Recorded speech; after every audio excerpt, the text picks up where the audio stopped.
Technopolis Oyj on rakennuttanut Tampereelle tilat Silmäkeskukselle ja Potilashotellille.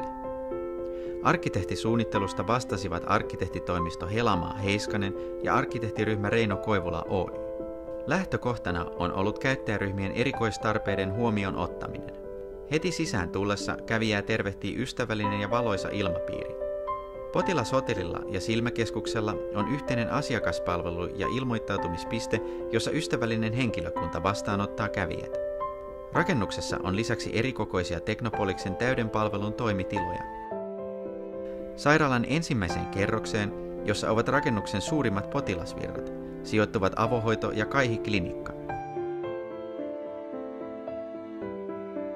Silmälaboratorion ympärille on sijoitettu poliklinikan tutkimushuoneet, joissa tehdään esimerkiksi näkökenttätutkimuksia ja valokuvauksia.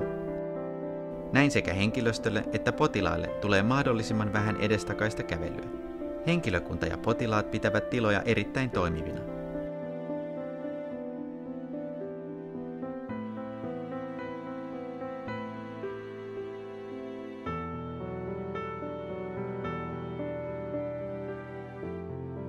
Silmäkeskuksen vuodeosasto rakennettiin melko pieneksi, koska potilaspiikkien aikana Silmäkeskus voi vuokrata yksittäisiä huoneita samalla käytävällä sijaitsevalta potilashotellilta. Potilashotelli tarjoaa yhden tai useamman hengen huoneita, myös liikuntaesteisille. Potilashotellin ylimmästä kerroksesta löytyvät saunatilat ja sisääntuloaulasta kahvila- ja ravintolapalvelut.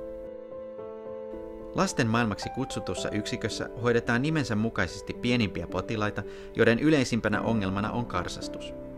Viihtyisässä tilassa on paljon katseltavaa ja puuhailtavaa lapsille. Lasten maailma on varmasti kaikista mukavin paikka koko Silmäkeskuksessa.